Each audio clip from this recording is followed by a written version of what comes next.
17वें करगिल विजय दिवस के मौके पर देश भर में खास आयोजन किए गए। द्रास के बाद मेमोरियल समेत कई जगहों पर शहीदों को श्रद्धांजलि दी गई। रक्षा मंत्री मनोहर पारिकर, थल सेना प्रमुख दलबीर सिंह सुहाग, नौसेना प्रमुख सुनील लांबा और वायुसेना प्रमुख अरूप राहा ने इंडिया गेट स्थित अमर जवान ज्योति पर शहीदों को श्रद्धांजलि दी।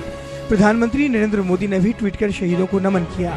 विजय दिवस की पूर्व संध्या पर भी द्रास में बड़ी संख्या में लोगों ने कैंडल जलाकर जवानों की कुर्बानी को याद किया। Army chief general Dalbir Singh Suhag ने इस मौके पर भारतीय सेना की जमकर तारीफ की।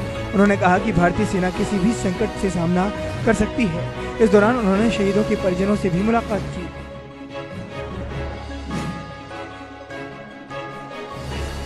बीजेपी नेता सुब्रमण्यम स्वामी ने राज्यसभा के मानसून सत्र में कांग्रेस पर निशाना साधा। उन्होंने कांग्रेस के सामने महात्मा गांधी की हत्या से जुड़े 3 सवाल दागे। उन्होंने पूछा कि गांधी जी पर कितने बुलेट फायर हुए थे, उनके पार्थिव शरीर का पोस्टमार्टम क्यों नहीं हुआ, जब गोली लगी थी तो गांधी जी को बिरला हाउस की बजाय अस्पताल क्यों नहीं ले जाया गया। उन्होंने पोस्टमार्टम की कोई जानकारी नहीं होने को लेकर भी आश्चर्य व्यक्त किया। स्वामी ने कहा कि गांधी जी की हत्या आरएसएस ने नहीं बल्कि अंग्रेजों ने की है। इस मसले पर वे 15 अगस्त के बाद एक प्रेस कॉन्फ्रेंस भी जारी करेंगे और मामले से जुड़े तमाम तथ्य भी सामने रखेंगे। स्वामी ने गांधी जी के बारे में ये जानकारी नेशनल आर्काइव से ली है। उन्होंने कांग्रेस उपाध्यक्ष राहुल गांधी के आरएसएस वाले बयान और इस पर कोर्ट के कदम का भी उल्लेख किया। सुब्रमण्यम स्वामी ने कहा कि राहुल गांधी या तो माफी मांगे या जेल जाने को तैयार रहें।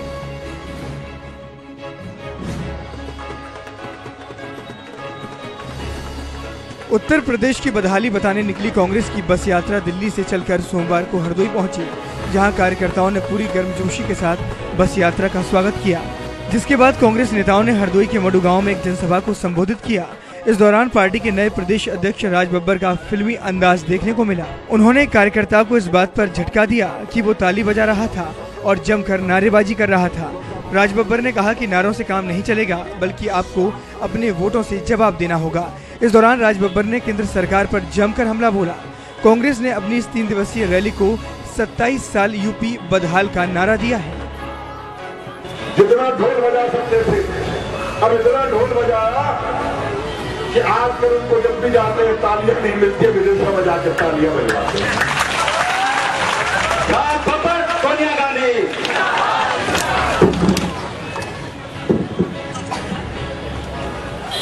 बंद करो भाई, नारों से आप लोगों को नहीं जीत पाओगे। नारों से वैसे ही 27 साल से ये प्रदेश की जनता बेहाल है। बांग्लादेश की राजधानी ढाका में आतंकवादियों के खिलाफ सुरक्षा बलों ने बड़ी कार्रवाई को अंजाम दिया। राजधानी के कल्याणपुर इलाके में पुलिस ने मंगलवार सुबह देर तक हुई मुठभेड़ में 9 आतंकवादियों को मार गिराया। जानकारी के मुताबिक मारे गए सभी आतंकी इस्लामिक स्टेट से जुड़े हैं।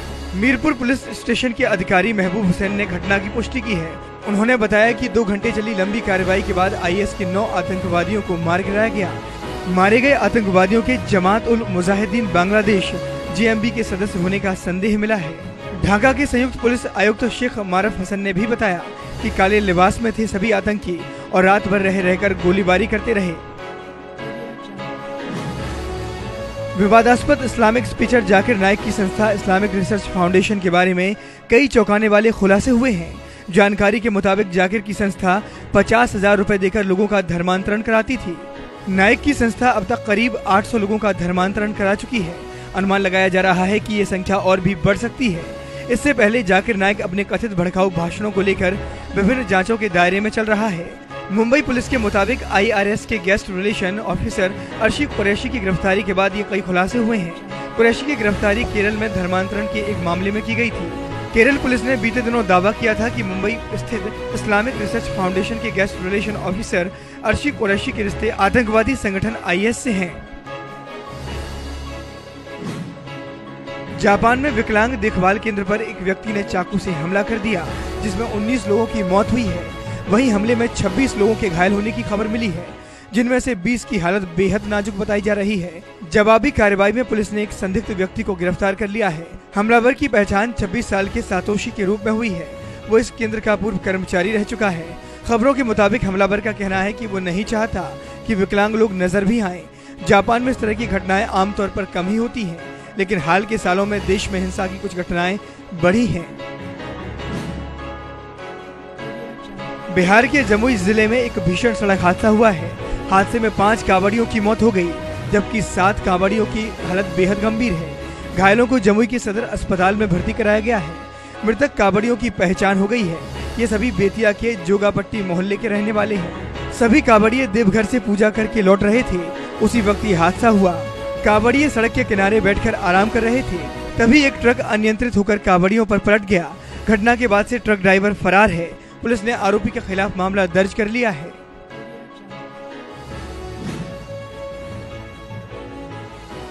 प्रधानमंत्री नरेंद्र मोदी रियो ओलंपिक की तैयारियों को मजबूती देने के लिए 31 जुलाई को मेजर ध्यानचंद स्टेडियम से रन फॉर रियो को हरी झंडी दिखाएंगे। केंद्रीय खेल मंत्री विजय गोयल ने नेशनल स्टेडियम में संवाददाता सम्मेलन में ये जानकारी दी।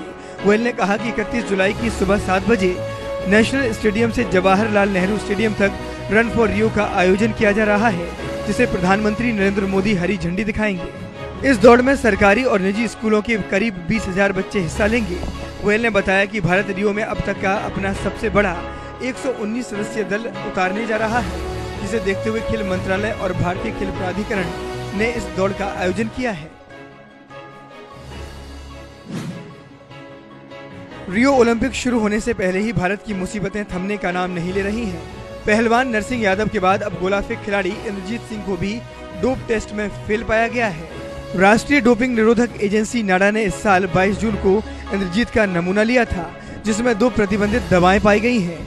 हरियाणा निवासी इंद्रजीत सिंह ने बेंगलोर में पिछले साल आयोजित फेडरेशन कप में 20.65 मीटर गोला फेंक कर वर्ल्ड चैंपियनशिप और रियो ओलंपिक के लिए क्वालिफाई किया था। मीडिया से बातचीत में इंद्रजीत ने अपने आप को साजिश का शिकार बताया। नाडा ने इंद्रजीत सिंह से बी टेस्ट के लिए 7 दिन के अंदर फिर से नमूना मांगा है।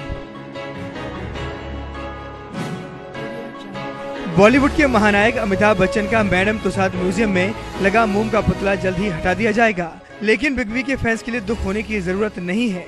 बिग बी के मोम के पुतले को इसलिए हटाया जा रहा है क्योंकि अब इसकी जगह उनका नया मोम का पुतला लगाया जाएगा। मैडम तुसाद म्यूजियम में साल 2012 में अमिताभ का मोम का पुतला लगाया गया था। अब करीब 16 साल बाद मैनेजमेंट बच्चन के पुतले का लुक बदलना चाहता है। इसके लिए जरूरी तैयारियां भी शुरू कर दी गई हैं। बताया जा रहा है कि अमिताभ के इस नए पुतले में अमिताभ आज के लुक में नजर आएंगे। मैडम तुसाद म्यूजियम में बॉलीवुड से सबसे पहले अमिताभ बच्चन का पुतला लगाया गया था। उसके बाद शाहरुख खान, सलमान खान, ऐश्वर्या राय बच्चन और ऋतिक रोशन जैसे सितारे इस संग्रहालय में शामिल किए गए हैं।